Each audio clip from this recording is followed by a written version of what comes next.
बिस्मिल्लाहिर्रहमानिर्रहीम अस्सलाम वालेकुम। आज हम स्टार्ट करेंगे पॉलीमॉर्फिज्म कि पॉलीमॉर्फिज्म का क्या कॉन्सेप्ट है ऑब्जेक्ट ओरिएंटेड प्रोग्रामिंग में। पॉलीमॉर्फिज्म एक्चुअली दो टाइप की होती है, compile time polymorphism and run time polymorphism. तो इन दोनों को हम डिस्कस करेंगे एक्चुअली ये हैं क्या। पॉलीमॉर्फिज्म का एक्चुअली मतलब होता है many forms. Poly mean many, morphism mean forms. एक मेथड के मल्टीपल फॉर्म्स कैसे होती हैं। तो एक्चुअली कंपाइल टाइम जो पॉलीमॉर्फिज्म होती है उसे हम कहते हैं method overloading and run time polymorphism method overriding. Method overloading and method overriding क्या है इसको भी अभी हम डिस्कस करेंगे। कंपाइल टाइम पॉलीमॉर्फिज्म को भी हम डिस्कस करते हैं जिसे हम मेथड ओवरलोडिंग कहते हैं। फॉर एग्जांपल आपके पास है एक क्लास एक्स वाई जी जिसके अंदर आपने एक मेथड बनाया है सम का, जो दो attribute integer A and integer B accept कर रहा है और रिटर्न कर रहा है उनका सम। ये बेसिकली मैं आपको सिर्फ कंसेप्ट बता रहा हूँ कि कंसेप्ट क्या है। फिर इसी क्लास सेम क्लास के अंदर आपने एक और सम का मेथड बनाया है जिसके अंदर आप इंटीजर ए बी एंड सी तीन इंटीजर एक्सेप्ट कर रहे हैं और तीनों का सम रिटर्न कर रहे हैं। एंड सिमिलरली एक और सम का मेथड जो कि फोर एट्रीब्यूट्स इंटीजर के एक्सेप्ट कर रहे हैं और फोर का सम रिटर्न कर रहा है। अब हम आते हैं मेन मेथड में। मेन मेथड ने आपने क्या किया, एक ऑब्जेक्ट क्रिएट किया इस एक्स वाई जी क्लास का जो कि ओबीजेएस का नाम है। आप कॉल करते हैं ओबीजे डॉट सम और 11 एंड 22 पास करते हैं, यानी कि दो एट्रीब्यूट इंटीजर के पास करते हैं। तो क्या होगा, सिंपल ये मेथड कॉल हो जाएगा जो दो एट्रीब्यूट एक्सेप्ट कर रहा है। इसे हम कहते हैं compile time binding. Compile time binding या कंपाइल टाइम पॉलीमॉर्फिज्म। तो कंपाइल टाइम बाइंडिंग हो रही है यानी कि जैसे ही आपका आईडीई ओपन होगा तभी आपको पता चल जाएगा, रन होने से पहले जब वो कंपाइल होगा तब ही वो देख लेगा कि किस मेथड से कौन सा मेथड कॉल करना है। तो ये बाइंडिंग हो जाएगी इसके साथ। सिमिलरली जब आप तीन एट्रीब्यूट इंटीजर के पास करेंगे तो कौन सा मेथड कॉल होगा, ये मेथड कॉल होगा जो कि तीन एट्रीब्यूट ले रहा है। सिमिलरली जब आप फोर एट्रीब्यूट्स पास करेंगे इंटीजर के तो फोर एट्रीब्यूट ले रहा है। सिमिलरली अगर आप इसका सिग्नेचर चेंज कर लेते हैं किसी भी तरह से, फॉर एग्जांपल आप इंटीजर की जगह यहाँ पे फ्लोट रख लेते हैं, फ्लोट एंड फ्लोट एक्सेप्ट कर लेते हैं, किसी भी तरह आप डिफर कर देते हैं ऊपर वाले मेथड से, तो जिस टाइप के आप पैरामीटर पास किया करेंगे उसी टाइप का मेथड कॉल होगा। तो ये मेथड जो है वो इसको कॉल करेगा। तो अगर आप यहाँ पे स्ट्रिंग रख देते हैं तो आप कोई भी पास करेंगे स्ट्रिंग तो वो मेथड ऑटोमेटिकली कॉल हो जाएगा। तो जैसे ही उसकी जैसे टाइप के उसके पैरामीटर्स हैं उसी टाइप के आप आर्गुमेंट पास करेंगे तो उस टाइप का मेथड कॉल हो जाएगा। इसे हम कहते हैं मेथड ओवरलोडिंग, यानी कि आपने मेथड को ओवरलोड कर दिया सेम क्लास के अंदर।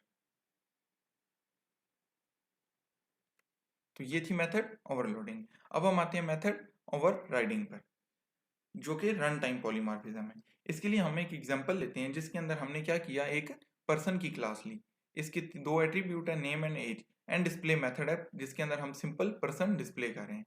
एंड सिमिलरली एक स्टूडेंट की क्लास है जो एक्सटेंड कर रही है किससे, पर्सन से।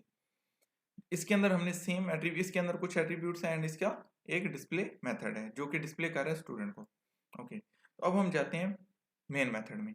मेन मेथड में आप क्या कर सकते हैं, आप ऑब्जेक्ट क्रिएट कर सकते हैं। कौन सा, आपने क्रिएट किया पर्सन का, person P equal to new person. तो अब आपने ये मेथड क्रिएट किया पी का जो कि इस क्लास का है। सिमिलरली आपने एक मेथड क्रिएट किया स्टूडेंट का, student S equal to new student. तो ये आपका मेथड इस ऑब्जेक्ट का क्रिएट हो, इस क्लास का ऑब्जेक्ट क्रिएट हो गया। सिमिलरली आप क्या कर सकते हैं, पेरेंट क्लास के अंदर चाइल्ड का रेफरेंस स्टोर कर सकते हैं। यानी क्या कर सकते हैं आप, person P S equal to new student, यानी पर्सन के अंदर आपने स्टूडेंट को स्टोर किया है। तो अब यहाँ पर क्या होगा, यहाँ पर आपके पास रेफरेंस जो है वो चाइल्ड क्लास का है जो स्टोर हो रहा है पेरेंट क्लास के अंदर, यानी पर्सन के अंदर स्टोर हो गया स्टूडेंट। अब यहाँ पे हम क्या करेंगे, एक और देखते हैं कि क्या आप ये भी कर सकते हैं कि स्टूडेंट के अंदर पर्सन को स्टोर करें। यानी हमने क्या कहा, student S P equal to new person. तो ऐसा आप नहीं कर सकते, यानी कि आप पेरेंट के अंदर चाइल्ड का रेफरेंस तो स्टोर कर सकते हैं लेकिन चाइल्ड क्लास के अंदर पेरेंट का रेफरेंस स्टोर नहीं कर सकते। तो ये स्टेटमेंट जो थी ये एम्बिगुअस है, ये आप नहीं कर सकते। ओके, तो अभी हम कॉल करते हैं मेथड्स को। सबसे पहले हम करते हैं पी से, इन तीनों ऑब्जेक्ट से मेथड को कॉल करते हैं और देखते हैं कौन सा मेथड कॉल होगा। जब आप पी डॉट डिस्प्ले करेंगे तो आपको नजर भी आ रहा है कि पेरेंट क्लास का यानी पर्सन क्लास का ऑब्जेक्ट क्रिएटेड है, तो पर्सन क्लास का मेथड ही कॉल होगा। सिमिलरली आपने स्टूडेंट क्लास का क्या किया, एक ऑब्जेक्ट जो बनाया था उससे आपने डिस्प्ले मेथड को कॉल किया है।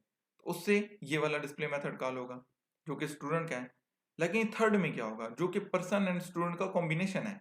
आपने क्या किया, ps dot display person student, person class है उसके अंदर रेफरेंस स्टूडेंट का है। जब आप डिस्प्ले मेथड को कॉल करेंगे, क्या सा मेथड कॉल होगा, स्टूडेंट का, जिसका रेफरेंस स्टोर है। इसे हम कहते हैं रन टाइम पॉलीमॉर्फिज्म या रन टाइम बाइंडिंग या मेथड ओवरराइडिंग। मेथड ओवरराइडिंग कब होगी, जब आप सेम सिग्नेचर के साथ, देखिए आप एट्रीब्यूट भी चेंज नहीं करेंगे। हमने मेथड ओवरलोडिंग में देखा था कि आप क्या करते हैं, इसके एट्रीब्यूट उसके जो है वो पैरामीटर्स चेंज कर देते हैं। पैरामीटर्स यहाँ पे आपने चेंज नहीं करने, जो सिग्नेचर पेरेंट क्लास के अंदर है सेम सिग्नेचर के साथ आप चाइल्ड क्लास के अंदर with same name and same parameters आप मेथड क्रिएट करते हैं, उसे हम क्या कहते हैं, मेथड ओवरराइडिंग। यानी चाइल्ड एंड पेरेंट का रिलेशनशिप मस्ट है इसके अंदर। जबकि हम मेथड ओवरलोडिंग में क्या होता है कि सेम क्लास के अंदर आप डिफरेंट सिग्नेचर के साथ बट सेम नेम के साथ मेथड क्रिएट करते हैं, उसे हम मेथड ओवरलोडिंग कहते हैं। तो हम एक और एग्जांपल लेते हैं जिससे आप पॉलीमॉर्फिज्म की बहुत ज़्यादा आपको सही तरह समझ आ जाएगी। फॉर एग्जांपल हमने एक क्लास ली शेप की, शेप क्लास ली। इस शेप क्लास के अंदर हमने एक डिस्प्ले मेथड बनाया और डिस्प्ले शेप सिंपल डिस्प्ले किया। एक सर्कल की क्लास ली जो कि एक्सटेंड कर रही है शेप से, इसके अंदर भी डिस्प्ले मेथड बना दिया। एंड देन लाइन के अंदर भी डिस्प्ले मेथड बना दिया जो कि एक्सटेंड कर रही है शेप से। एंड लास्ट में हमने ट्रायंगल एक क्लास बनाई जो कि शेप से एक्सटेंड कर रही है। अब इन सब क्लासेस के अंदर डिस्प्ले मेथड है अपना अपना। अभी हम जंप करते हैं मेन मेथड के अंदर। मेन मेथड में आए हमने एक सिंपल लिस्ट क्रिएट की है। List of what, list of shape. लेकिन लिस्ट ऑफ शेप है मीन कि इस क्लास की पूरी लिस्ट क्रिएट होगी। न्यू एरे लिस्ट हमने क्रिएट की जो कि हमने लास्ट टाइम डिस्कस की है लिस्ट के बारे में। ओके, तो अब लिस्ट के अंदर मैं क्या करूंगा, ऐड करूंगा। क्या ऐड करूंगा, shape. Shape S equal to shape का हमने क्या किया, एक न्यू ऑब्जेक्ट क्रिएट किया। इस ऑब्जेक्ट को मैं क्या करूंगा, ऐड करूंगा। List dot add, add what, shape, जो कि ये शेप है। सिमिलरली आप क्या कर सकते हैं, अब आप देखें जैसे फॉर एग्जांपल आप कहें integer a equal to 5 and then आप करें लिस्ट डॉट ऐड a। इससे बेहतर है कि आप डायरेक्ट 5 को ही वहां पे लिख लें, यानी लिस्ट डॉट ऐड 5 कर लें। तो हम इसी तरह क्या कर सकते हैं, शेप के अंदर इस न्यू शेप को स्टोर करने के बजाय न्यू शेप यहां पर भी लिख सकते हैं, जैसे अभी हम कर रहे हैं list dot add new circle. तो आप circle C equal to new circle बनाएं और उस सी को यहाँ ऐड करें तो बात सेम ही है, बस हमारे पास यहाँ पे ये इसके अंदर स्टोर हो जाएगा। सिमिलरली हमने न्यू ऑब्जेक्ट स्टोर किया लाइन का, इसी तरह ट्राइंगल का। अब आप ये काम कर सकते हैं, क्यों, क्योंकि हमने देखा था लास्ट टाइम अभी पिछली स्लाइड के अंदर कि आप क्या कर सकते हैं, शेप के अंदर स्टोर कर सकते हैं रेफरेंस चाइल्ड क्लास का। तो शेप क्लास की अगर लिस्ट है तो उसके अंदर आप उसकी चाइल्ड क्लासेस की सारी क्लासेस का रेफरेंस स्टोर कर सकते हैं, ऑब्जेक्ट सारे स्टोर कर सकते हैं। अभी हम चलते हैं फॉर लूप लगाते हैं। हमने फॉर लूप लगाया जो कि फॉर ईच लूप है। शेप एस कोलन लिस्ट, यानी लिस्ट के अंदर से क्या होगा, एक एट्रीब्यूट ऑब्जेक्ट उठेगा, वो ऑब्जेक्ट स्टोर होगा इस एस के अंदर। क्योंकि अब हमने यहाँ पे जो शेप लिखनी होती है, जो टाइप लिखनी होती है, वो ऐसी लिखनी होती है जिस टाइप की लिस्ट होती है। तो लिस्ट किस टाइप की है, शेप टाइप की है। इसके अंदर जितने भी एट्रीब्यूट्स हैं वो इसकी चाइल्ड क्लास हैं, तो वो इसके अंदर स्टोर हो सकते हैं। हमने क्या किया, एस डॉट डिस्प्ले किया। अभी हम देखते हैं इसका आउटपुट क्या आएगा। फर्स्ट इटरेशन चलेगी तो एस के अंदर क्या आएगा, ये शेप आएगी, यानी शेप का एट्रीब्यूट आएगा। और आप एस डॉट डिस्प्ले करेंगे तो सिंपल डिस्प्ले शेप यानी कि ये मेथड कॉल होगा।